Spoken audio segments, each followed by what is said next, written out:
नमस्कार मित्रांनो.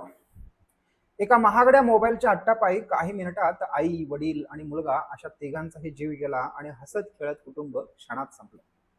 छत्रपती संभाजीनगरमधील खवड्या डोंगरावर घडलेली ही घटना फक्त एक बातमी नाही, तर आपल्या समाजासाठी, लोकांसाठी, मुलांसाठी, पालकांसाठी धोक्याची घंटा आहे.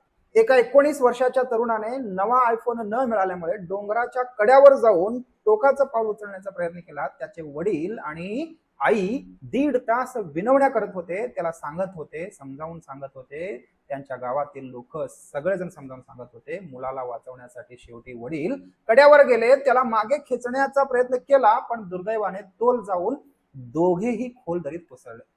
हे दृश्य डोळ्यासमोर घडताना बघून काही क्षणात आईनेही कड्यावरून उडी टाकली. काही सेकंदात संपूर्ण कुटुंब संपलं.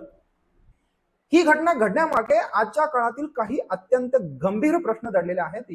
आजकाल काय झालंय, सोशल मीडियावरील दिखावा, रील्स आणि मित्रांमध्ये प्रभाव पाडण्यासाठी महागड्या वस्तू म्हणजेच आयुष्य वाटू लागला. आजकालच्या पोरांना, मुलांना नकार पचवण्याची क्षमता हरवलेली आहे. लहानपणापासूनच प्रत्येक मागणी पूर्ण होत गेल्यामुळे आजच्या तरुणाईमध्ये नाही ऐकण्याची किंवा अपयश पचवण्याची क्षमता कमी होत चालली आहे.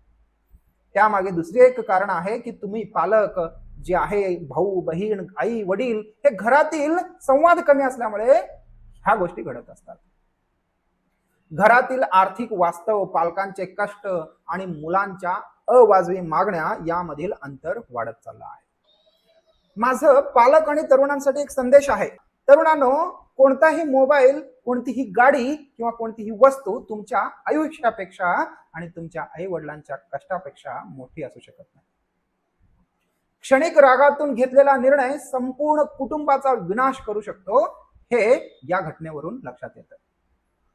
माझा पालकांसाठी विनंती आहे, पालकांना एक संदेश आहे की मुलांना प्रेमासोबतच परिस्थितीची जाणीव करून द्या. प्रत्येक हट्ट पूर्ण करण्यापेक्षा मुलांना नकार पचवण्याची सवय लावा, नाही म्हणण्याची सवय लावा आणि त्यांना त्याची सवय ठेवा. मुलांशी तसंच संवाद ठेवा, मनमोकळ्याने बोला, प्रेमाने बोला, वेळ त्यांच्यासोबत घालवा. वस्तू पुन्हा कमवता येतात, पण गेलेला जीव आणि उद्ध्वस्त झालेले कुटुंब कधीच परत येत नाही. दिखाव्याच्या मागे धावून आयुष्य पणाला लावू नका, जीवनाचा मोल ओळखायला शिका. माझं एवढंच म्हणणं आहे की विद्यार्थी, पालक आणि समाज बांधवांना सांगायचं आहे की आपल्या आयुष्यापेक्षा बाकी काहीही महत्व नाही.